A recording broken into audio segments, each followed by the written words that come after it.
손님들 앞에서 앞치마가 먼저 날아왔습니다. 앞치마 벗고 나가. 가족이라 믿었던 자리에서 김수진 씨는 종업원 취급을 받았습니다. 어머니 손님들 보고 있어요. 그런데 그날 식당의 이름부터 바뀌게 됩니다. 실제보다 더 현실 같은 가족 이야기입니다.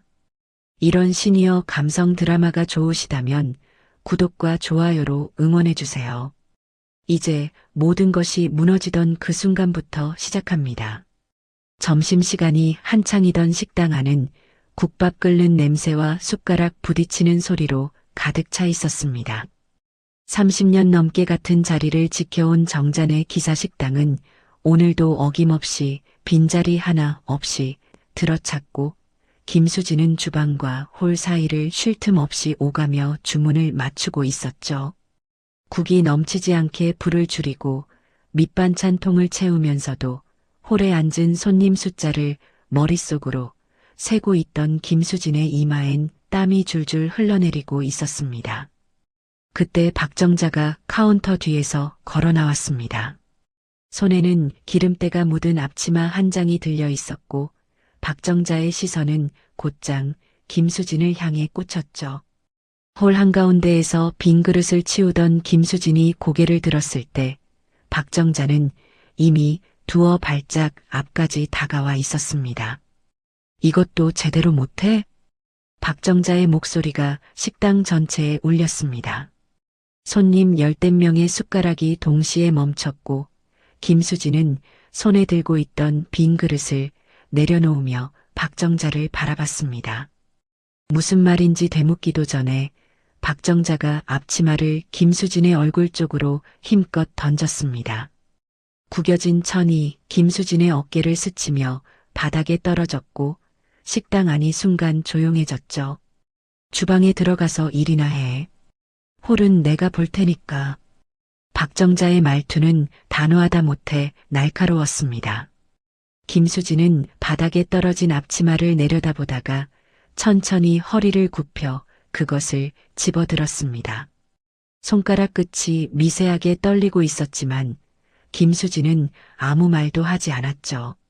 30년 가까이 이 식당에서 함께 일하면서 이런 순간이 처음은 아니었지만 손님들이 가득 찬 점심시간 한가운데에서 앞치마가 날아온 건 처음이었습니다. 창가 쪽에 앉아있던 트럭 기사 2명이 서로 눈을 마주쳤고 입구 근처 테이블에선 반찬을 집던 젓가락이 허공에서 멈춰 있었습니다. 김수진이 앞치마를 접어 팔에 걸치고 주방 쪽으로 몸을 돌리려는 순간 박정자가 다시 한마디를 덧붙였습니다. 밥 퍼주는 게 그렇게 어려워? 시키는 대로만 하면 될 걸 쓸데없이 나와서 어슬렁거리고. 김수진의 발걸음이 멈췄습니다. 등을 돌린 채 서 있는 김수진의 어깨가 한번 움찔했지만 돌아보지는 않았죠. 그 모습을 지켜보던 손님들 사이에서 불편한 침묵이 번져나갔고 누군가 헛기침을 했습니다. 30년 된 단골 식당에서 갑자기 벌어진 일에 밥맛을 잃은 사람이 한둘이 아니었습니다. 박정자는 아무렇지 않다는 듯 카운터로 돌아가 앉았고 홀에 남겨진 김수진은 주방 입구 앞에 서서 한동안 움직이지 못했습니다. 앞치마를 쥔 손에 힘이 들어갔다 빠지기를 반복했고 김수진의 시선은 바닥 타일 위 어딘가에 고정되어 있었죠. 주방 안에서 보조 직원이 고개를 내밀어 김수진을 불렀지만 김수진은 그 소리가 들리지 않는 것처럼 서 있었습니다. 그때 카운터 옆 테이블에서 국밥을 먹던 남자가 수저를 내려놓았습니다. 이 동네에서 20년 넘게 화물차를 몰며 정잔의 식당을 드나든 단골이었죠. 남자는 박정자 쪽을 한번 보고 주방 입구에 서 있는 김수진을 한번 보더니 고개를 갸웃했습니다. 사장님, 잠깐만요. 남자가 박정자를 부른 게 아니었습니다. 시선은 김수진을 향해 있었지만 입에서 나온 말은 식당 전체를 향한 질문이었죠. 저분이 사장 아니었어요? 순간 박정자의 표정이 굳었습니다. 카운터 위에 올려놓은 손이 미세하게 움직였고 남자의 말을 들은 다른 손님 몇 명이 고개를 돌렸습니다. 김수진도 처음으로 뒤를 돌아봤죠. 남자는 국밥 그릇 옆에 수저를 가지런히 놓으며 말을 이었습니다. 매번 계산도 저분이 하고 거래처 사람들도 저분한테 인사하던데 내가 잘못 알고 있었나? 식당 안에 묘한 공기가 흘렀습니다. 박정자는 입술을 꽉 다문 채 남자를 노려보았고 김수진은 돌아본 자세 그대로 아무 말도 하지 못했습니다. 이 식당에서 누가 주인이고 누가 일손인지 겉에서 보는 사람들의 인식과 박정자가 정해놓은 질서 사이에 금이 가는 소리가 들리는 것 같았죠. 박정자가 자리에서 벌떡 일어났습니다. 카운터를 한 손으로 짚으며 남자를 향해 또렷하게 말했죠. 이 집은 내가 30년 전에 영가게예요. 저 사람은 우리 집 며느리고. 남자는 더 묻지 않았습니다. 하지만 고개를 끄덕이는 대신 국밥 그릇을 들어 한 모금 마시고는 조용히 수저를 내려놓았죠. 그 침묵이 오히려 박정자의 말을 허공에 매달아 놓은 것처럼 보였습니다. 며느리라는 한마디가 이 식당에서 김수진의 위치를 다시 한번 못 박는 말이었고 그 못이 박히는 소리를 식당 안에 있던 모든 사람이 들었습니다. 김수진은 앞치마를 꼭 쥔 채 주방으로 들어갔습니다. 문이 닫히고 나서야 홀에 다시 숟가락 소리가 돌아왔지만 아까와 같은 소리는 아니었죠. 주방 안에서 김수진은 싱크대 앞에 서서 흐르는 물에 손을 담갔습니다. 차가운 물이 손끝을 적시는 동안 방금 전 홀에서 들렸던 그 한마디가 귓속에서 맴돌고 있었습니다. 사장 아니었어요. 그 질문이 김수진의 머릿속에서 지워지지 않았습니다. 30년 가까이 이 식당에 발주를 넣고 장부를 쓰고 직원 월급을 챙기고 거래처와 전화를 돌린 사람이 누구였는지를 김수진 자신보다 바깥 사람이 먼저 물어본 것이죠. 수도꼭지를 잠그고 젖은 손을 앞치마에 닦으려다가 김수진은 손에 들린 것이 박정자가 던진 그 알치마라는 걸 알아챘습니다. 천천히 그것을 개수대 옆에 내려놓은 김수진의 눈이 한 곳에 멈췄습니다. 냉장고 옆 선반 위 식당 운영에 필요한 서류 파일이 꽂혀 있는 자리였죠. 김수진의 시선이 선반 위 서류 파일에 머물러 있을 때 주방 안쪽에서 보조 직원 영숙이 다가왔습니다. 영숙은 김수진의 얼굴을 살피더니 아무 말 없이 싱크대 위에 물컵 하나를 내려놓았죠. 김수진은 그 물을 한 모금 마시고 나서야 숨을 고르듯 천천히 내쉬었습니다. 홀에서 벌어진 일이 채 몇 분도 되지 않았는데 주방 공기까지 무겁게 가라앉아 있었습니다. 언니, 오늘 발주 확인 안 했는데요. 영숙이 조심스럽게 말을 꺼냈습니다. 매일 오전 김수진이 거래처 3곳에 전화를 돌려 다음날 식자재를 맞추는 게 이 식당의 일과였고 오늘은 점심 전 소동 때문에 그 일이 밀려 있었죠. 김수진은 고개를 끄덕이며 주방 한쪽 벽에 붙어 있는 거래처 연락 목록 쪽으로 걸어갔습니다. 그 목록을 만든 것도 매달 단가를 비교해서 거래처를 조정하는 것도 김수진이었습니다. 전화기를 들어 첫 번째 거래처에 연결하는 동안 영숙이 뒤에서 작은 목소리로 말했습니다. 사모님은 발주 번호도 모르시잖아요. 언니 아니면 이 주방 안 돌아가는 거 다 아는데. 김수진은 전화 너머로 내일 배송 물량을 확인하면서 영숙의 말에 대답하지 않았습니다. 대답할 필요가 없었죠. 이 식당에서 일하는 사람이라면 누구나 아는 사실이었으니까요. 5년 전부터 김수진이 발주, 장부 정리, 직원 급여 계산까지 도맡아 하고 있었고 박정자는 카운터에 앉아 손님을 맞이하고 돈을 받는 역할만 했습니다. 식당의 얼굴은 박정자였지만 식당이 돌아가게 만드는 손은 김수진의 것이었죠. 전화를 끊고 두 번째 거래처로 연결하려던 김수진의 손이 멈췄습니다. 주방 문이 열리며 이동철이 들어왔기 때문이었죠. 이동철은 김수진의 남편이자 박정자의 아들이었고 평소에는 식당 일에 거의 관여하지 않는 사람이었습니다. 그런 이동철이 점심시간 한복판에 주방까지 들어온 건 홀에서 벌어진 일을 뒤늦게 들었다는 뜻이었죠. 이동철은 김수진을 보자마자 입을 열었습니다. 어머니가 좀 그러셨다며. 근데 당신도 홀에 왜 나가 있었어? 김수진은 전화기를 내려놓았습니다. 이동철의 첫마디가 사과가 아니라 따짐이라는 사실이 공기 중에 걸렸지만 김수진은 그것에 놀라지 않았습니다. 이 사람은 언제나 이런 식이었으니까요. 어머니가 잘못한 일이 있어도 먼저 김수진의 행동에서 빌미를 찾는 것이 이동철의 방식이었습니다. 손님이 밀려서 나간 거예요. 영숙이 혼자 감당이 안 돼서. 그래도 어머니 계신 데서 굳이 앞에 나설 필요가 있었냐고. 김수진은 이동철을 똑바로 바라봤습니다. 남편의 눈은 김수진이 아니라 주방 바닥 어딘가를 향해 있었고 그 시선이 말해주는 것은 분명했죠.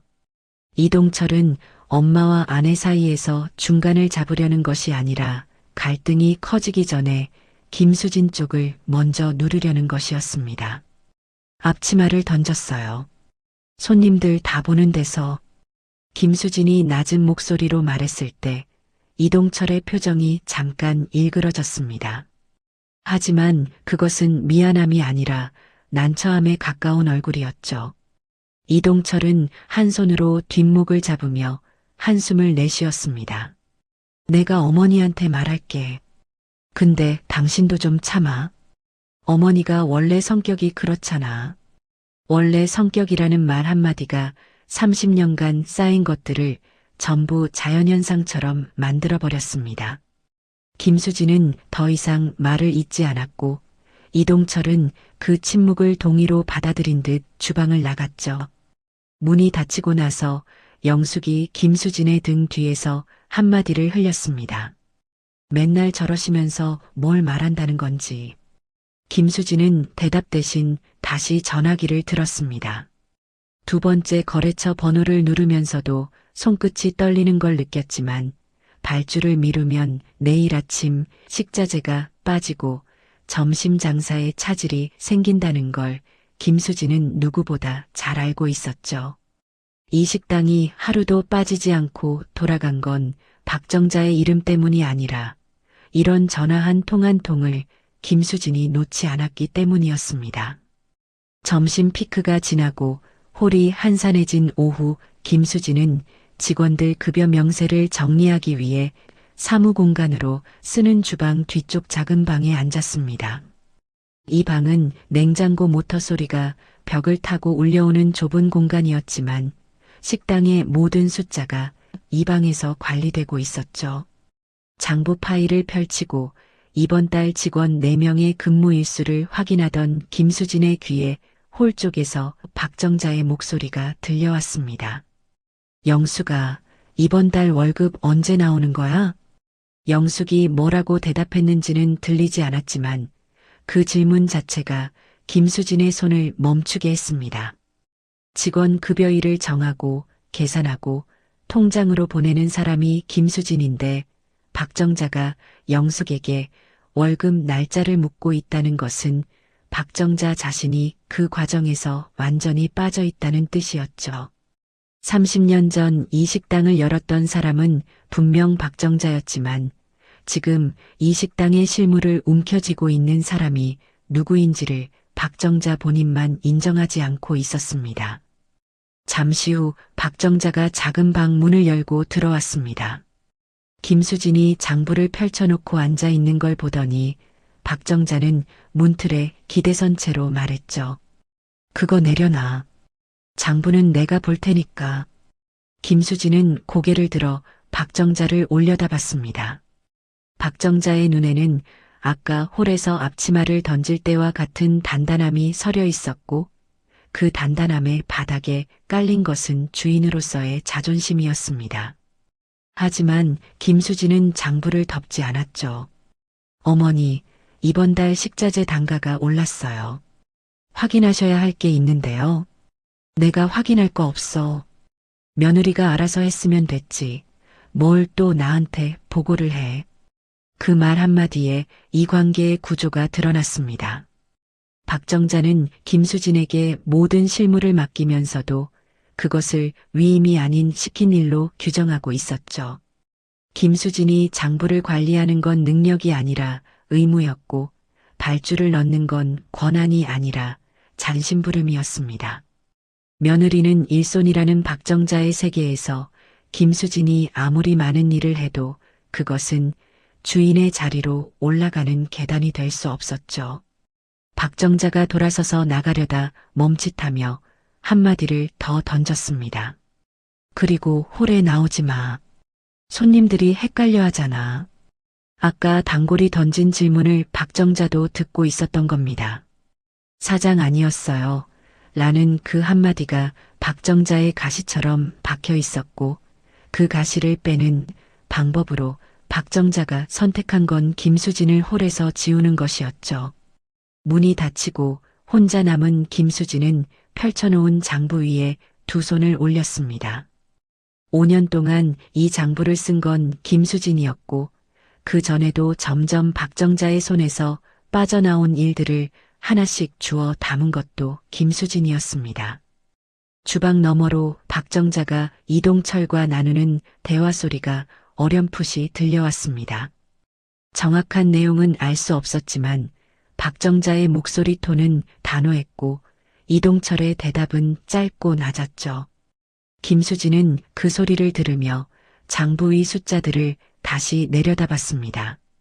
이 숫자들이 말해주는 것과 박정자가 믿고 있는 것 사이의 거리가 오늘 던져진 앞치마 한 장보다 훨씬 무겁게 느껴졌습니다. 장부 위 숫자들을 훑어내리던 김수진의 손가락이 이번 달 지출 항목 중간쯤에서 멈췄습니다. 박정자와 이동철의 대화 소리가 주방 너머로 잦아들고 식당 안이 오후의 고요함 속에 잠겨들 무렵이었죠. 김수진은 지출란에 찍힌 금액 하나를 다시 읽었습니다. 식자재비도 아니고 직원 급여도 아닌 매달 같은 날짜에 같은 금액이 빠져나가는 항목이 석 달째 반복되고 있었습니다. 그때 김수진의 휴대전화가 울렸습니다. 화면에 뜬 번호는 식당에 채소를 납품하는 거래처였고 김수진은 장부에서 눈을 떼지 못한 채 전화를 받았죠. 김 사장님, 지난달 대금이 아직 안 들어왔는데요. 거래처 사장의 목소리는 정중했지만 그 안에 독촉의 무게가 실려 있었습니다. 김수진은 장부를 뒤적이며 지난달 식자재 대금 이체 내역을 확인하려 했지만 해당 날짜에 이체 기록이 없었죠. 분명히 박정자에게 이체를 부탁해 둔 건이었습니다. 김수진이 발주를 넣고 장부를 관리했지만 통장 자체는 박정자 명의였고 큰 금액의 이체는 박정자가 직접 처리하겠다고 고집해 온 부분이었죠. 확인해서 오늘 중으로 연락드리겠습니다. 전화를 끊고 김수진은 작은 방을 나와 홀로 향했습니다. 박정자는 카운터 뒤 의자에 앉아 텔레비전을 보고 있었고 이동철은 이미 자리를 떠난 뒤였죠. 김수진이 카운터 앞에 서자 박정자는 화면에서 눈을 떼지 않은 채 물었습니다. 뭐? 지난달 채소 대금 이체하셨어요?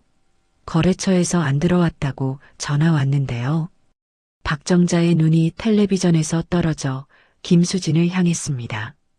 하지만 그 시선에는 당황함이 아니라 짜증이 먼저 올라와 있었죠. 내가 그런 것까지 일일이 기억하냐. 당신이 알아서 하라니까. 김수진은 박정자의 대답을 듣고도 바로 돌아서지 않았습니다. 이체를 자기가 하겠다고 한 건 박정자였고 그 결과 거래처 대금이 밀린 것도 박정자의 손에서 벌어진 일이었지만 지금 이 순간 책임은 고스란히 김수진에게로 넘어오고 있었죠. 알아서 하라는 말 한마디가 원인과 결과를 동시에 김수진의 몫으로 만들어버렸습니다. 작은 방으로 돌아온 김수진은 장부 옆에 놓아둔 통장 사본을 꺼냈습니다. 박정자가 이체를 막겠다고 하면서도 매달 말에 통장 사본을 김수진에게 건네는 건 잊지 않았는데 그건 자신이 돈을 제대로 관리하고 있다는 걸 보여주려는 의도였죠. 김수진은 지난 석 달치 사본을 나란히 펼쳐놓고 입금과 출금 흐름을 따라가기 시작했습니다. 식자재비, 직원 급여, 공과금, 카드 수수료까지는 익숙한 흐름이었습니다. 하지만 매달 같은 날짜에 빠져나가는 금액 하나가 김수진의 시선을 다시 붙잡았죠. 아까 장부에서 발견한 바로 그 항목이었습니다. 금액은 일정했고 받는 곳은 김수진이 알지 못하는 이름이었습니다. 석 달 연속 같은 곳으로 같은 돈이 나갔는데 장부에는 그 지출에 대한 메모가 한 줄도 없었죠.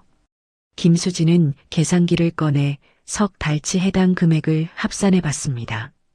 그 합계가 지난달 거래처 미수금과 거의 맞아떨어졌죠. 식당 자금에서 거래처 대금이 나가야 할 돈이 다른 곳으로 먼저 빠져나갔고 그 바람에 채소 대금이 밀린 것이었습니다. 김수진의 손가락이 통장 사본 위에서 멈췄고 눈앞의 숫자들이 하나의 흐름으로 연결되는 순간 등줄기가 서늘해졌습니다. 이건 식당 운영비가 아니었습니다. 금액의 규칙성과 수취인의 형태로 보아 개인 대출 상환금이 식당 계좌에서 빠져나가고 있는 정황이었죠. 박정자가 개인적으로 빌린 돈을 식당 매출에서 갚고 있었던 겁니다. 김수진은 통장 사본을 다시 한 장씩 넘기며 더 이전 기록까지 확인하려 했지만 석 달 전보다 앞에 사본은 박정자가 건네지 않았다는 사실을 깨달았습니다. 주방 쪽에서 그릇 닦는 소리가 들려왔고 김수진은 통장 사본들을 가지런히 정리해서 장부 파일 안에 끼워 넣었습니다. 아직 확실한 건 아무것도 없었지만 식당 돈이 식당 밖으로 새고 있다는 윤곽은 분명해지고 있었죠. 김수진이 파일을 선반에 올려놓고 주방으로 나오자 영숙이 설거지를 하면서 힐끔 김수진을 봤습니다. 언니, 아까 거래처에서 또 전화 왔었어요. 내가 받았는데 다음 주까지 안 되면 납품 끊는다고. 김수진은 걸음을 멈추고 영숙을 바라봤습니다. 영숙의 목소리에는 단순한 전달 이상의 걱정이 묻어 있었고 김수진은 고개를 끄덕이며 직접 처리하겠다고 말했죠. 하지만 영숙은 설거지를 멈추지 않은 채 한마디를 더 덧붙였습니다. 근데 언니, 요즘 식당 돈 괜찮은 거예요? 저번 달 월급도 이틀 늦게 들어왔잖아요. 그 질문이 김수진의 가슴 한쪽을 눌렀습니다. 직원 급여가 이틀 늦었다는 건 김수진도 알고 있었고 그때 박정자에게 이체를 재촉했던 기억이 떠올랐죠. 박정자는 그때도 깜빡했다며 대수롭지 않게 넘겼지만 지금 통장 사본에서 본 흐름을 대입하면 깜빡한 게 아니라 돈이 먼저 다른 곳으로 빠져나간 뒤 잔액이 부족했던 것일 수도 있었습니다. 괜찮아. 내가 챙길게. 김수진은 짧게 대답했지만 영숙의 표정은 풀리지 않았습니다. 보조조리사 민호도 싱크대 옆에서 행주를 짜면서 영숙과 김수진 사이의 대화를 듣고 있었고 시선을 바닥에 두고 있었지만 귀는 열려 있다는 게 분명했죠.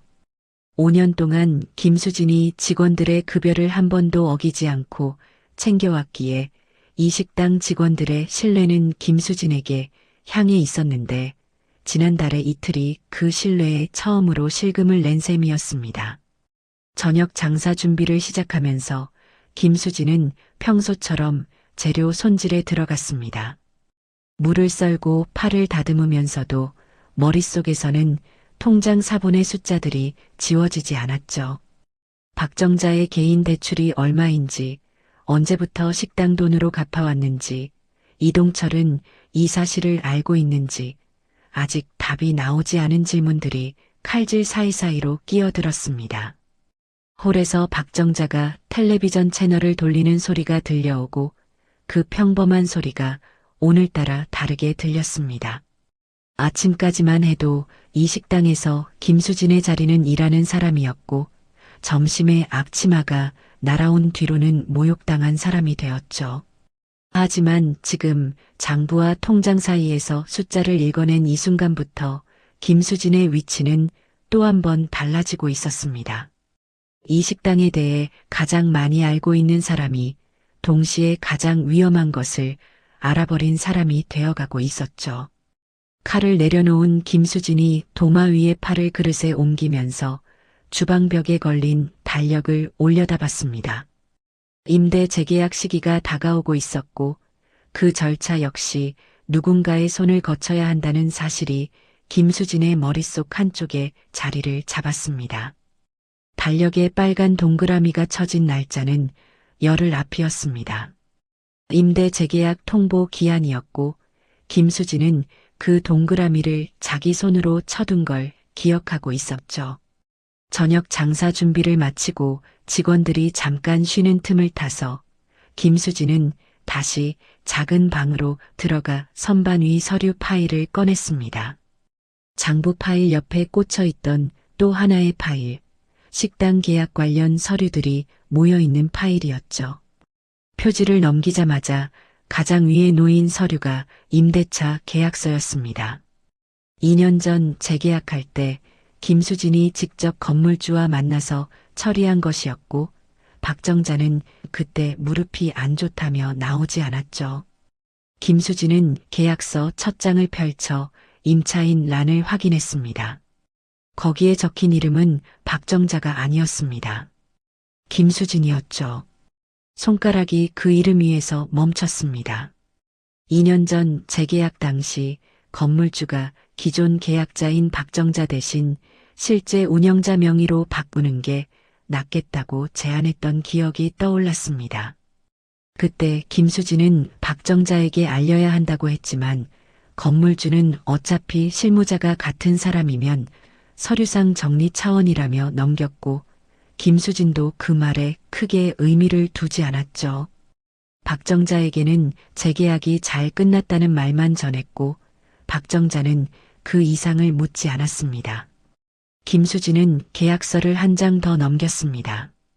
특약 조항 아래 임차인 서명란에 자기 이름이 적혀 있었고 그 옆에 건물주의 서명이 나란히 찍혀 있었죠.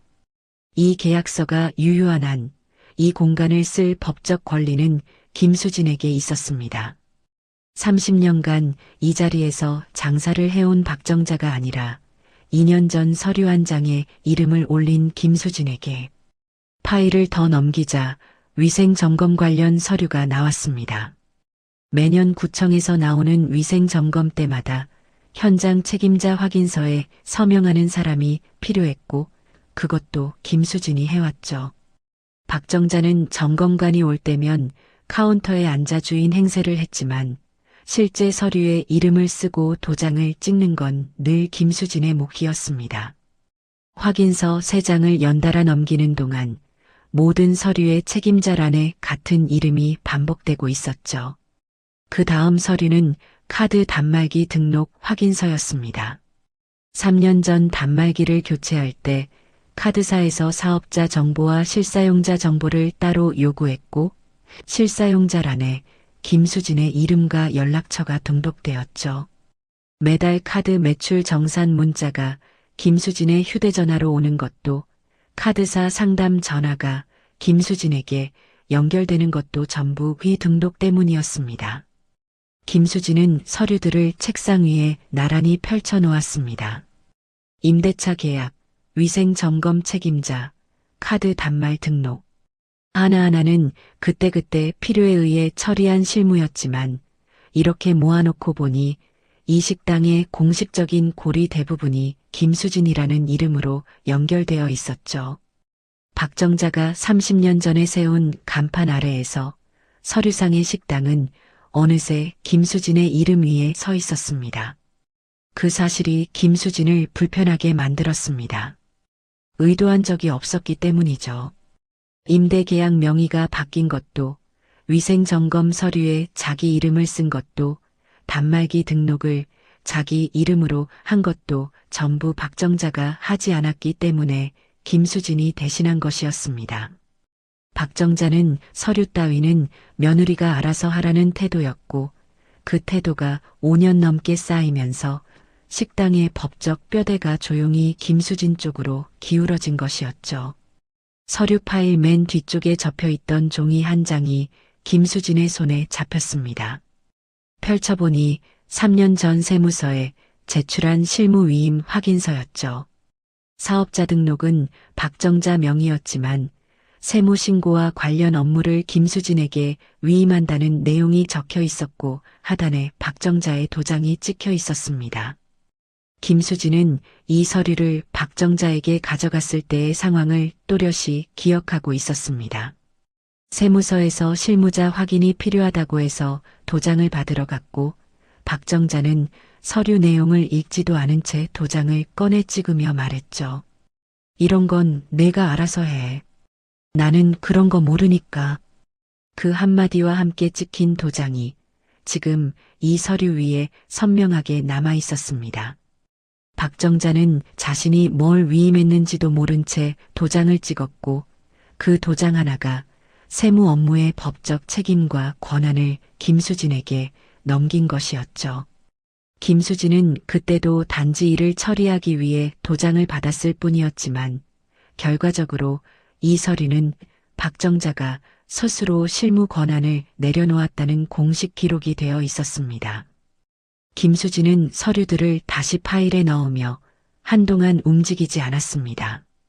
이 서류들의 의미를 오늘 처음 깨달은 건 아니었죠. 다만 오늘 아침까지는 이것들이 그저 실무 편의를 위한 서류였고 점심에 앞치마가 날아오기 전까지는 이 서류들의 무게를 따져볼 이유가 없었습니다. 하지만 손님들 앞에서 종업원 취급을 당하고 홀에서 쫓겨나고 장부에서 빠져나간 돈의 흔적까지 발견한 지금 같은 서류들이 전혀 다른 무게로 김수진의 손 위에 놓여 있었죠. 파일을 선반에 다시 꽂으려던 김수진의 귀에 홀에서 박정자의 웃음소리가 들려왔습니다. 저녁 손님 중 아는 얼굴이 왔는지 박정자의 목소리가 한결 밝아져 있었고 그 밝은 목소리가 벽을 타고 작은 방까지 스며들어왔죠. 30년 동안 이 식당의 주인으로 살아온 박정자는 오늘도 카운터에 앉아 주인의 자리를 지키고 있었습니다. 서류 위에 무슨 이름이 적혀 있든 간판에 누구의 이름이 걸려 있든 상관없이 김수진은 파일을 선반에 밀어넣고 작은 방을 나왔습니다. 주방에서는 영숙이 저녁 국물을 끓이고 있었고 민호가 밥솥 뚜껑을 열어 밥 상태를 확인하고 있었죠. 김수진은 앞치마를 고쳐 메고 자기 자리로 돌아갔습니다. 오늘 하루가 시작됐을 때와 같은 자리, 같은 앞치마, 같은 동작이었지만 김수진의 머릿속에는 아침에 없던 것들이 들어차 있었습니다. 통장에서 빠져나간 돈의 흐름, 자기 이름이 적힌 계약서, 박정자가 읽지 않고 찍은 도장. 그것들이 아직 하나의 결론으로 모이지는 않았지만 흩어져 있던 조각들이 처음으로 같은 방향을 가리키고 있다는 건 김수진도 느끼고 있었습니다. 저녁 손님이 하나둘 들어오기 시작했고 김수진은 국자를 들어 국물관을 보았습니다. 홀에서 들려오는 박정자의 목소리는 여전히 이 식당의 주인 목소리였고 주방에서 국을 끓이는 김수진의 손은 여전히 이 식당의 일손이었죠. 하지만 선반위 파일 안에 들어있는 서류들은 그 질서가 생각만큼 단단하지 않다는 걸 조용히 증명하고 있었습니다.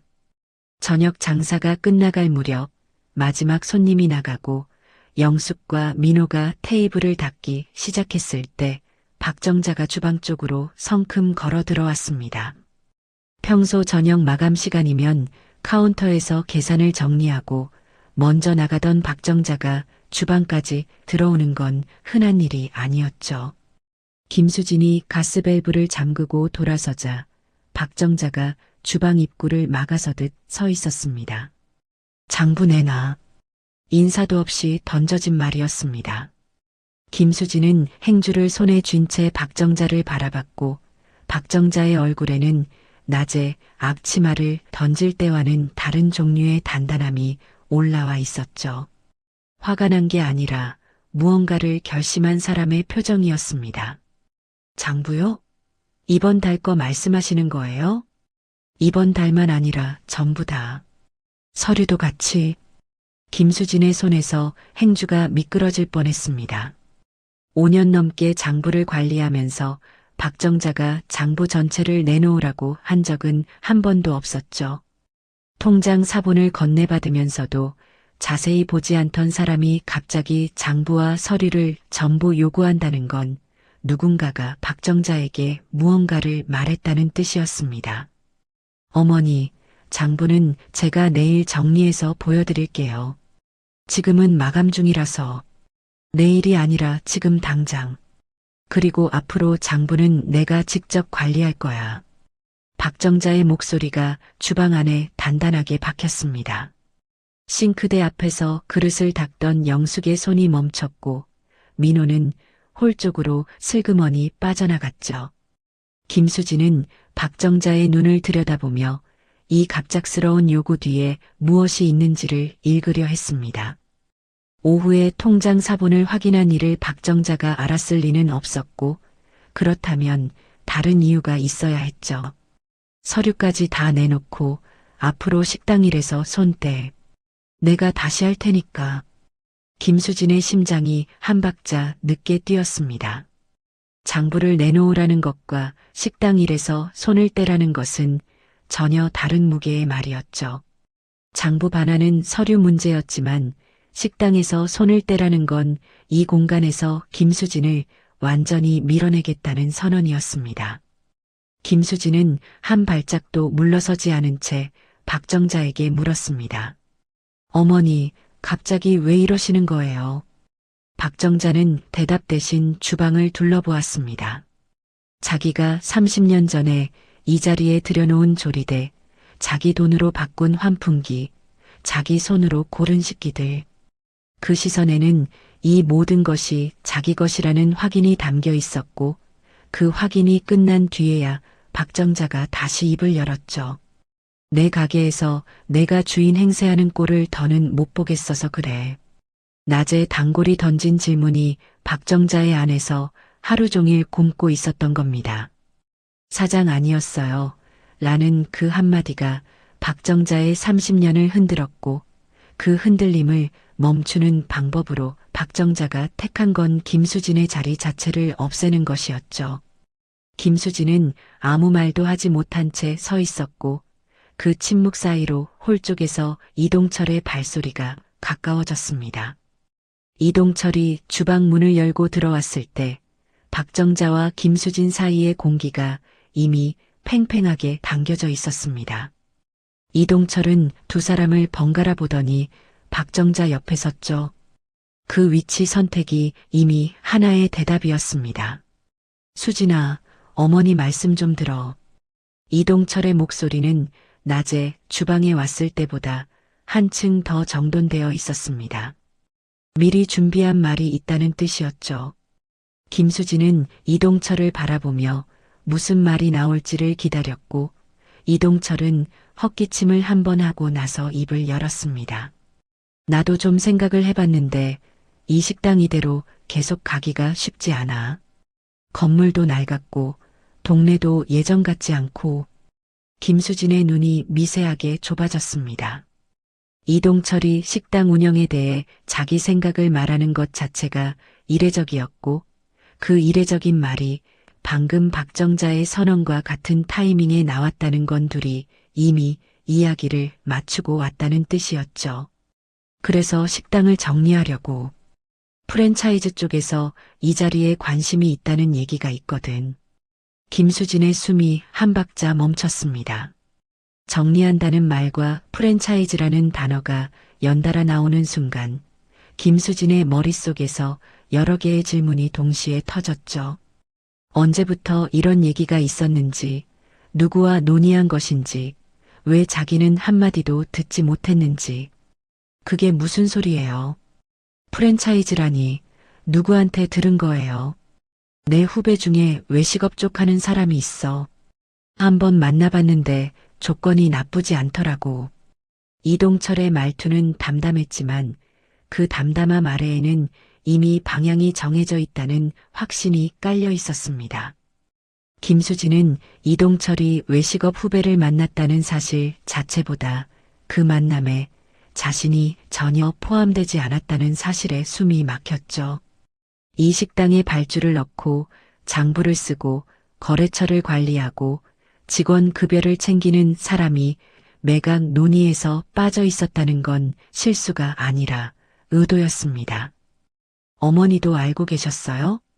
김수진이 박정자를 향해 물었을 때 박정자는 고개를 한번 끄덕였습니다.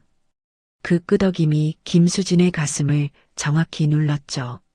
박정자와 이동철이 김수진 모르게 식당의 미래를 논의하고 있었고 그 미래에서 김수진의 자리는 처음부터 없었던 겁니다. 장부 내놓으라는 것도 식당에서 손 떼라는 것도 다 이것 때문이었어요? 김수진의 목소리가 처음으로 떨렸습니다. 분노가 아니라 배신감에서 오는 떨림이었죠. 5년 동안 이 식당을 지켜온 사람이 정리 논의에서 빠진 채 결과만 통보받는 자리에 서 있었고 그 통보마저도 장부를 빼앗고 밀어낸 뒤에야 던져진 것이었습니다. 이동철이 한 발짝 다가서며 말했습니다. 당신은 쉬면 돼. 어차피 여기서 계속 이러고 사는 것도 아니잖아. 그 말이 김수진의 귀를 스칠 때 영숙이 싱크대 앞에서 고개를 숙인 채 어깨를 움츠리고 있는 게 보였습니다. 직원들도 이 대화를 듣고 있었고 이 식당이 사라질 수 있다는 이야기가 주방 공기 속에 퍼져나가고 있었죠. 김수진은 이동철과 박정자를 번갈아 바라봤습니다. 두 사람은 나란히 서 있었고 그 나란함이 이 가족 안에서 김수진이 어디에 서 있는지를 그대로 보여주고 있었습니다. 김수진은 입을 열지 않았습니다. 장부를 내놓으라는 요구에도 식당에서 손을 떼라는 선언에도 프랜차이즈 매각이라는 계획에도 지금 당장 대응할 말이 떠오르지 않았죠. 하지만 김수진의 시선이 마지막으로 향한 곳은 박정자도 이동철도 아닌 주방 뒤쪽 작은 방이었습니다. 선반 위에 꽂혀 있는 서류 파일, 그 안에 들어있는 임대차 계약서와 위임 확인서와 카드 단말 등록서가 조용히 자기 자리를 지키고 있었죠. 박정자와 이동철이 주방을 나간 뒤 김수진은 한동안 그 자리에 서서 움직이지 못했습니다. 영숙이 조심스럽게 다가와 김수진의 팔을 잡았지만 김수진은 그 손길을 느끼면서도 다른 곳을 보고 있었습니다. 이 식당을 넘기겠다는 계획이 자기 없이 진행되어 왔다는 사실이 오늘 낮에 던져진 앞치마보다 더 깊은 곳을 찔렀습니다. 앞치마는 모욕이었지만 이건 존재 자체의 부정이었으니까요. 영숙이 먼저 퇴근하고 민호가 뒷문으로 나간 뒤에도 김수진은 주방불을 끄지 않았습니다. 박정자와 이동철이 나간 지 1시간이 넘었고 식당 안에는 김수진 혼자만 남아 있었죠. 작은 방 선반에서 서류 파일을 다시 꺼낸 김수진은 임대차 계약서 첫 장을 펼쳐 건물주의 연락처를 확인했습니다. 잠시 망설이다가 휴대전화를 들어 번호를 눌렀지만 밤 9시가 넘은 시간이라 전화를 곧바로 끊었죠. 대신 짧은 문자를 보냈습니다. 내일 오전에 잠깐 뵐 수 있겠냐는 내용이었고 답장은 10분도 되지 않아 돌아왔습니다. 다음 날 아침 김수진은 점심 장사 준비를 영숙에게 맡기고 식당에서 2블록 떨어진 부동산 사무실 옆 커피숍으로 향했습니다. 박정자에게는 거래처에 들을 일이 있다고만 말했고 박정자는 그 말에 별다른 의심 없이 카운터에 앉았죠. 커피숍 안쪽 자리에 건물주 최 사장이 먼저 와 있었습니다. 이 건물을 20년 넘게 소유한 사람이었고 정자네 식당이 이 자리에 들어올 때부터 임대 관계를 유지해 온 사람이었죠. 김 사장님, 오랜만이에요. 무슨 일이에요? 최 사장은 커피잔을 내려놓으며 편안한 표정으로 김수진을 맞았습니다. 김수진이라는 호칭에 사장님이 자연스럽게 붙는 것이 이 사람에게는 김수진이 그 식당의 실질적인 상대방이었다는 걸 보여주고 있었죠. 김수진은 가방에서 임대차 계약서 사본을 꺼내 테이블 위에 놓았습니다. 사장님, 현재 이 계약서 기준으로 임차인이 저로 되어 있는 게 맞죠? 최 사장은 계약서를 한번 훑어보더니 고개를 끄덕였습니다. 당연하죠. 2년 전 재계약할 때 김 사장님 명의로 바꿨잖아요. 그 전에도 실제로 저한테 연락하고 시설 문제 처리하고 월세 이체하신 분이 김 사장님이었으니까. 김수진은 그 대답을 듣고도 바로 다음 질문으로 넘어가지 않았습니다. 최 사장의 입에서 나온 말을 한 번 더 마음속으로 되새기듯 잠시 침묵했죠. 2년 전에 처리한 서류가 지금도 유효하다는 확인이 필요했고 그 확인이 최 사장의 입에서 직접 나왔다는 것이 김수진에게는 중요했습니다. 혹시 시어머니 쪽에서 임대 관련해서 연락이 오거나 계약 변경 요청을 하신 적 있어요? 없어요. 재계약 이후로 저한테 연락하신 분은 김 사장님 뿐이에요. 솔직히 말씀드리면 저는 그 식당 운영하시는 분이 김 사장님인 줄로만 알고 있었어요. 최 사장의 말이 커피숍 안의 공기를 한번 가르고 지나갔습니다. 건물 주인의 눈에 비친 이 식당의 주인은 처음부터 김수진이었던 거죠. 박정자가 30년 전에 세운 간판 아래에서 장사를 이어온 것은 사실이었지만 건물과의 법적 관계에서 박정자는 이미 2년 전에 빠져 있었습니다. 김수진은 커피를 한 모금 마시고 나서 본론을 꺼냈습니다. 사장님, 만약 상호를 변경하고 운영자를 공식적으로 제 이름으로 정리하려면 어떤 절차가 필요한가요? 최 사장의 눈이 잠깐 커졌습니다. 상호 변경이라는 단어가 예상 밖이었던 모양이었죠. 하지만 곧 표정을 고르며 대답했습니다. 계약서상 임차인이 김 사장님이니까 건물 쪽에서 막을 이유는 없어요.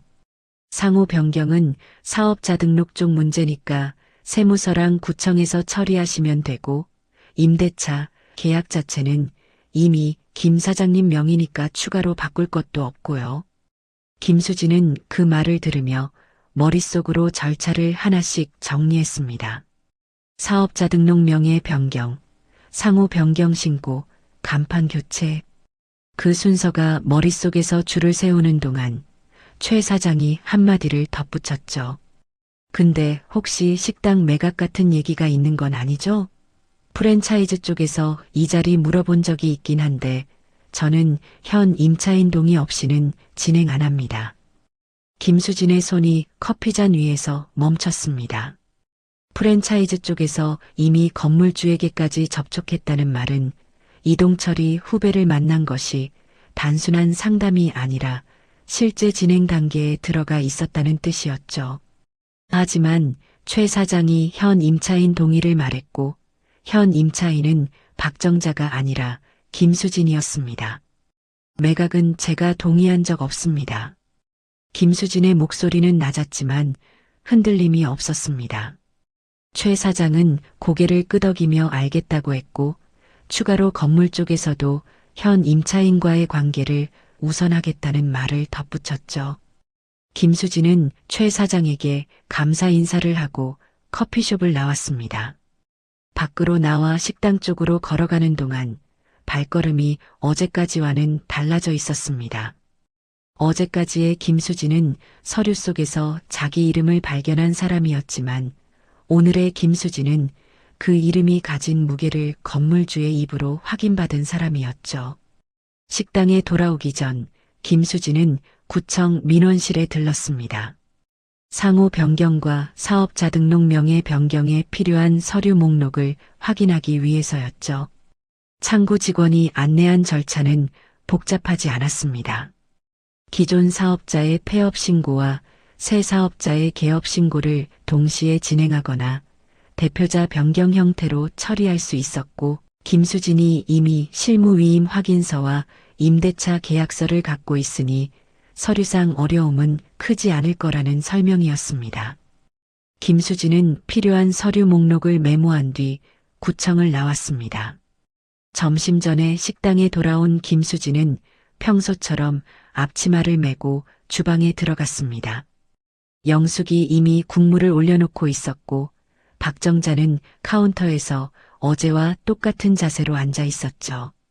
김수진이 거래처 다녀왔다고 말하자 박정자는 고개도 돌리지 않은 채 알았다고만 했습니다. 어젯밤 장부를 내놓으라고 했던 사람과 같은 사람이라고 믿기 어려울 만큼 평온한 반응이었지만, 김수진은 그 평온함이 포기가 아니라 자신감이라는 걸 알고 있었죠. 박정자는 이 식당이 자기 것이라는 믿음의 한치의 의심도 없었고, 그래서 여유로운 것이었습니다. 오후 쉬는 시간 동안 김수진은 작은 방에서 구청에서 받아온 메모를 펼치고 서류를 하나씩 준비하기 시작했습니다. 임대차 계약서 사본, 실무위임 확인서, 위생점검 책임자 확인서, 신분증 사본. 필요한 것들을 가방 안에 차곡차곡 넣으면서 김수진의 움직임은 조용하고 정확했습니다. 소리를 내서는 안 되는 일이었고, 아직 드러나서도 안 되는 일이었죠. 가방을 정리하고 지퍼를 닫으려던 순간 주방 쪽에서 영숙의 목소리가 들려왔습니다. 언니, 사모님이 장부 가져오래요. 김수진의 손이 가방 위에서 멈췄습니다. 어젯밤의 요구가 아직 유효하다는 뜻이었죠. 김수진은 가방 지퍼를 닫고 선반에서 이번 달 장부 파일만 꺼냈습니다. 전체를 내줄 수는 없었지만 이번 달 것만 건네는 건 시간을 버는 방법이었죠.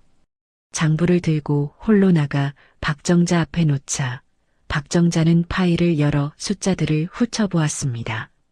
하지만 그 눈동자의 움직임은 숫자를 읽는 게 아니라 페이지를 넘기는 것에 가까웠고, 김수진은 박정자가 이 장부의 구조를 이해하지 못한다는 걸 다시 한번 확인했습니다. 나머지는 내일까지 정리해서 드릴게요. 김수진이 말하자 박정자는 장부에서 눈을 떼지 않은 채 고개를 끄덕였습니다. 김수진은 돌아서서 주방으로 들어가면서 가방이 놓인 작은 방 쪽을 한번 흘깃봤습니다. 가방 안에는 내일 세무서에 제출할 서류들이 이미 들어가 있었고, 건물주와의 대화 내용이 머릿속에 선명하게 남아 있었죠. 박정자가 장부 위의 숫자를 읽지 못하는 동안 김수진은 이 식당의 진짜 숫자가 어디를 향하고 있는지를 이미 확인한 뒤였습니다. 저녁 준비를 시작하면서 김수진은 영숙에게도 민호에게도 아무 말을 하지 않았습니다. 아직은 누구에게도 말할 수 없는 일이었고, 말하는 순간 되돌릴 수 없어지는 일이었죠. 김수진은 물을 썰며 내일의 순서를 머릿속으로 한 번 더 되짚었습니다. 칼날이 도마 위에서 일정한 간격으로 내려앉는 소리만이 주방 안을 채우고 있었고, 그 소리 아래로 김수진의 계획이 조용히 형태를 갖추어 가고 있었습니다. 며칠이 지났습니다. 김수진은 그 사이 세무서와 구청을 오가며 필요한 절차를 하나씩 밟았고, 박정자와 이동철은 그 움직임을 전혀 눈치채지 못했죠. 박정자는 여전히 카운터에 앉아 손님을 맞았고, 이동철은 프랜차이즈 쪽과 연락을 주고받느라 식당에 얼굴을 비추는 날이 줄었습니다. 김수진은 매일 똑같이 주방에 서서 국을 끓이고 발주를 넣으면서 그 일상의 표면 아래로 서류 하나하나를 완성해 나갔습니다. 그리고 오늘 점심 피크타임이 시작된 식당 안은 며칠 전과 다를 것 없는 풍경이었습니다. 국밥 냄새가 홀 전체에 퍼져 있었고 트럭 기사들과 인근 상가 직원들이 빈자리를 찾아앉고 있었죠. 김수진은 주방에서 국을 퍼넘기며 영숙과 민호에게 반찬 보충을 지시했고 박정자는 카운터에서 계산을 보고 있었습니다. 이동철이 점심시간에 맞춰 식당에 들어왔습니다. 평소와 달리 양복 차림이었고 옆에는 김수진이 본 적 없는 남자가 한 명 따라왔죠. 이동철은 홀 한쪽 테이블에 그 남자와 나란히 앉았고 박정자가 카운터에서 그 모습을 보며 미소를 지었습니다. 김수진은 주방 창을 통해 그 장면을 봤고 이동철 옆에 남자가 프랜차이즈 쪽 사람이라는 걸 직감했습니다. 매각 논의가 이미 이 자리까지 들어와 있었던 거죠. 이동철이 주방 쪽을 향해 손을 들어 김수진을 불렀습니다. 김수진이 홀로 나오자 박정자가 카운터에서 일어나 이동철 옆 테이블로 다가왔고 세 사람의 시선이 김수진에게 모였죠. 이동철이 입을 열려는 순간 박정자가 먼저 말했습니다. 수진아, 거기 앞치마 풀고 잠깐 앉아봐. 그 말투는 며칠 전 장부를 내놓으라고 했을 때와 같은 무게였습니다. 하지만 김수진은 앞치마를 풀지 않았고 서 있는 채로 이동철 옆에 남자를 바라봤죠. 남자는 어색하게 웃으며 명함을 내밀었지만 김수진은 그 명함을 받지 않았습니다. 어머니, 저한테 하실 말씀이 있으시면 여기서 하세요. 김수진의 목소리가 홀에 또렷하게 퍼졌습니다. 점심을 먹던 손님 몇 명이 고개를 돌렸고 박정자의 눈이 가늘어졌죠. 며칠 전과 다른 것이 있었습니다. 김수진의 어깨가 굽어 있지 않았고 시선이 바닥을 향하지 않았습니다. 이게 무슨 버릇이야? 손님 앞에서 박정자의 목소리가 올라갔습니다. 며칠 전 앞치마를 던졌던 그 톤이 다시 돌아오고 있었고 이동철은 옆에서 난처한 표정을 지으며 김수진에게 앉으라는 손짓을 했죠. 하지만 김수진은 움직이지 않았고 그 부동의 자세가 박정자의 분노를 끌어올렸습니다. 박정자가 카운터 옆에 걸려있던 앞치마 한 장을 집어들었습니다. 며칠 전과 같은 동작이었죠. 손에 쥔 앞치마를 김수진 쪽으로 던지며 박정자가 소리쳤습니다. 나가. 이 집에서 나가라니까. 앞치마가 허공을 가르며 날아갔고 이번에는 김수진의 발치에 떨어졌습니다. 홀 전체가 조용해졌고 숟가락을 든 채 얼어붙은 손님들의 시선이 박정자와 김수진 사이를 오갔죠. 이동철 옆의 남자는 상황을 파악하지 못한 채 의자 위에서 몸을 움츠렸습니다. 김수진은 발치에 떨어진 앞치마를 내려다봤습니다. 며칠 전이었다면 허리를 굽혀 그것을 주었겠지만 오늘은 줍지 않았죠. 대신 고개를 들어 식당 입구 쪽을 바라봤습니다. 유리문 너머로 도로변에 트럭 한 대가 서는 것이 보였고 트럭 짐칸에 무언가가 실려 있었습니다. 간판이었습니다. 식당 문이 열리며 작업복을 입은 남자 2명이 들어왔습니다. 한 명이 김수진에게 다가와 물었죠. 김수진 사장님이시죠? 간판 교체 작업 나왔습니다. 그 한마디가 식당 안의 공기를 완전히 뒤집었습니다. 박정자의 입이 벌어진 채 다치지 않았고 이동철이 의자에서 벌떡 일어났죠. 김수진은 작업자에게 고개를 끄덕이며 진행해달라고 말한 뒤 가방에서 서류 봉투를 꺼냈습니다. 봉투 안에서 나온 것은 상호 변경 완료 확인서, 사업자 등록 대표자 변경 증명, 그리고 임대차 계약서 사본이었습니다. 어머니, 김수진이 박정자를 바라보며 입을 열었을 때 목소리는 떨리지 않았습니다. 이 식당의 임대 계약자는 2년 전부터 저예요.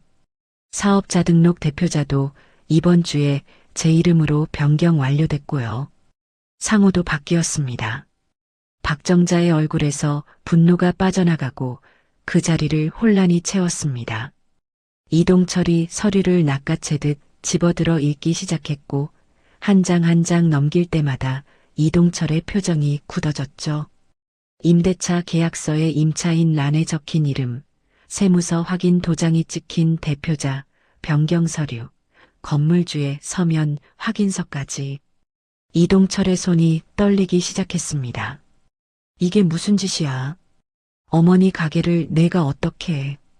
이동철의 목소리가 높아졌지만 김수진은 한 발짝도 물러서지 않았습니다. 어머니 가게였으면 어머니 이름이 서류에 있어야죠. 계약서에도 위생 점검 서류에도 카드 단말기에도 세무 위임서에도 전부 제 이름이에요. 어머니가 직접 도장 찍어서 넘기신 거고요. 박정자가 한 걸음 뒤로 물러섰습니다. 30년 동안 자기 것이라고 믿어온 식당이 서류 위에서는 이미 자기 손을 떠나 있었다는 사실이 며느리의 입이 아니라 종이 위의 도장과 서명으로 증명되고 있었죠. 박정자의 시선이 서류와 김수진 사이를 오갔고 입술이 파르르 떨렸지만 소리는 나오지 않았습니다. 밖에서 간판 교체 작업이 시작되는 소리가 들려왔습니다. 드릴 소리와 함께 오래된 간판의 볼트가 풀리는 소리가 식당 안까지 울렸고 손님들 중 몇 명이 자리에서 일어나 유리문 밖을 내다봤죠. 30년 동안 이 자리를 지켜온 정잔의 기사식당 간판이 벽에서 떨어져 나가고 있었습니다. 그때 홀 안으로 거래처 사장이 들어왔습니다. 채소를 납품하는 거래처였고 김수진에게 미수금을 독촉했던 바로 그 사람이었죠. 거래처 사장은 밖에 세워진 트럭과 간판 작업을 보고 들어온 듯했고 홀 안의 분위기를 훑어본 뒤 김수진에게 다가왔습니다. 김 사장님, 상호 바뀌는 거예요? 거래는 계속하는 거죠? 김수진이 그렇다고 대답하자 거래처 사장은 안심한 표정으로 고개를 끄덕였습니다. 그 모습을 본 영숙이 주방에서 나와 김수진 옆에 섰고 민호도 뒤따라 나왔죠. 직원들의 위치가 자연스럽게 김수진 쪽으로 정렬되었고 홀 안에서 김수진을 둘러싼 사람들과 박정자 쪽에 남은 사람들의 구도가 선명하게 갈렸습니다. 이동철 옆에 프랜차이즈 남자는 이미 명함을 주머니에 넣고 출구 쪽을 보고 있었죠. 밖에서 새 간판이 올라가는 소리가 들려오기 시작했습니다. 드릴이 다시 돌아가고 볼트가 벽에 박히는 소리가 규칙적으로 울렸죠. 박정자는 카운터 의자에 주저앉으며 유리문 너머를 바라봤습니다. 자기 이름이 걸려있던 자리에 다른 글자가 올라가고 있었고 그 글자가 완성되어 가는 동안 박정자의 눈에 물기가 번졌습니다. 하지만 김수진은 그 눈물을 보면서도 다가가지 않았죠. 발치에 떨어져 있는 앞치마가 아직 그 자리에 그대로 놓여 있었으니까요. 간판 교체 작업이 끝나고 작업자들이 트럭에 올라탄 뒤에도 박정자는 카운터 의자에서 일어나지 못했습니다. 홀에 남아있던 손님 대부분이 계산을 마치고 나갔고 이동철 옆에 앉아있던 프랜차이즈 남자도 어느새 사라진 뒤였죠. 이동철은 빈 테이블에 혼자 앉은 채 서류를 다시 한 장씩 넘기고 있었지만 넘길수록 표정만 더 굳어질 뿐이었습니다. 영숙과 민호는 주방 안에서 소리 없이 뒷정리를 하고 있었고 홀에는 박정자의 거친 숨소리만 남아 있었습니다. 김수진이 먼저 움직였습니다. 바닥에 떨어져 있던 앞치마를 집어들어 카운터 위에 가지런히 올려놓은 뒤 식당 입구 쪽으로 걸어갔죠. 유리문을 열고 밖으로 나서자 새 간판이 오후 햇살을 받으며 벽에 붙어 있었습니다.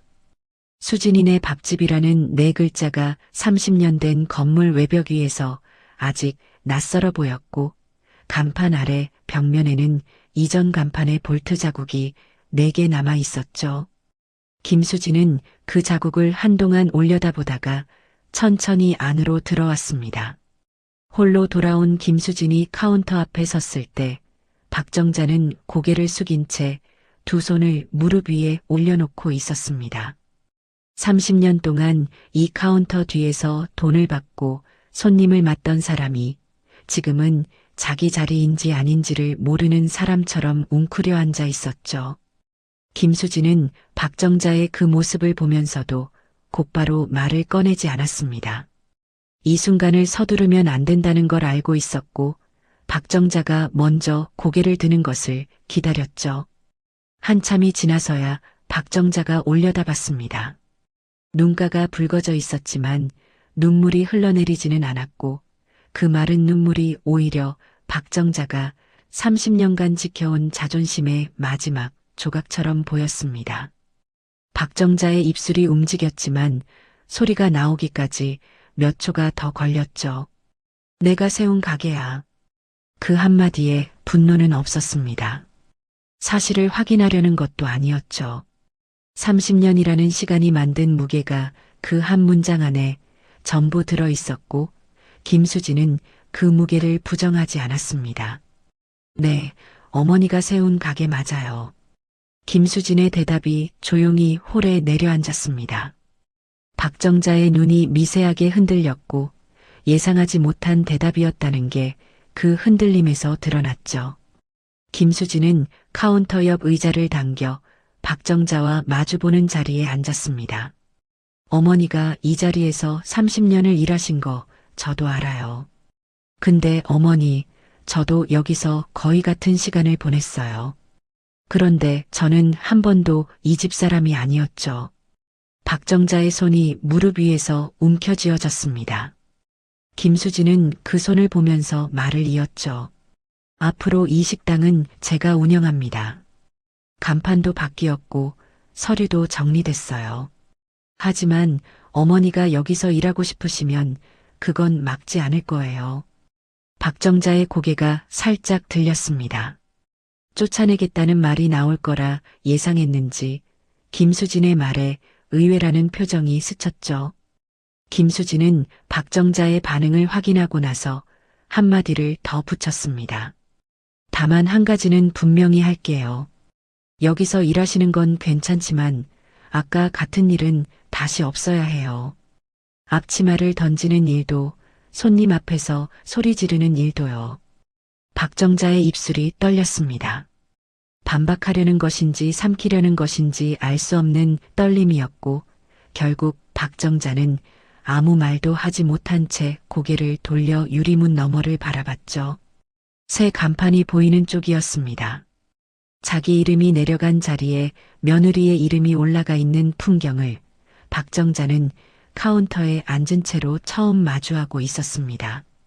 김수진이 자리에서 일어나 주방 쪽으로 향하려는데 홀 입구에 이동철이 서 있었습니다. 서류를 테이블 위에 내려놓고 언제 일어선 건지 두 손을 바지 주머니에 넣은 채 김수진과 박정자를 번갈아 보고 있었죠.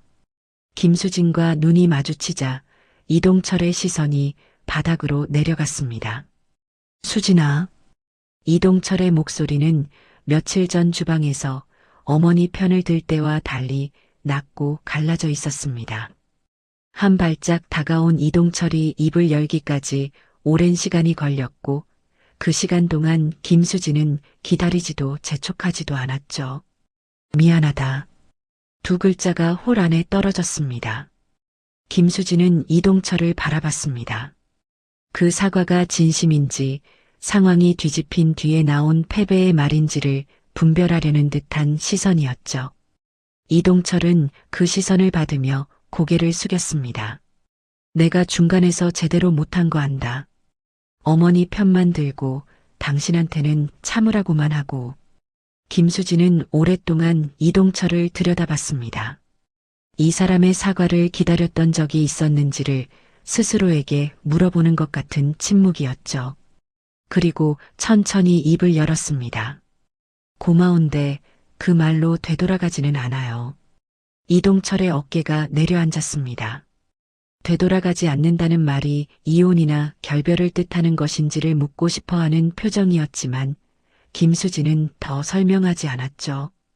되돌아가지 않는다는 건 예전의 관계로 돌아갈 수 없다는 뜻이었고 그것이 앞으로 어떤 형태가 될지는 김수진도 아직 모르는 일이었습니다. 저녁이 되어 식당 불을 켤 시간이 다가왔습니다.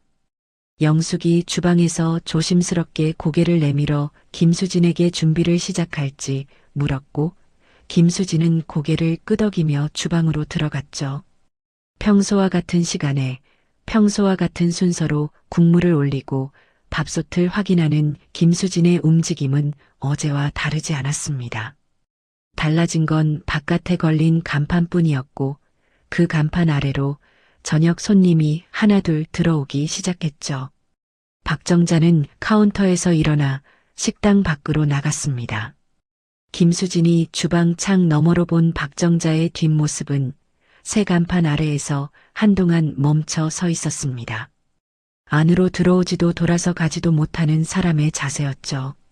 가게 문 앞 계단에 서서 간판을 올려다보는 박정자의 어깨가 작아 보였고 30년 동안 이 자리의 주인이었던 사람이 문 앞에서 망설이고 있는 모습은 김수진의 가슴 한쪽을 누르는 무게가 있었습니다.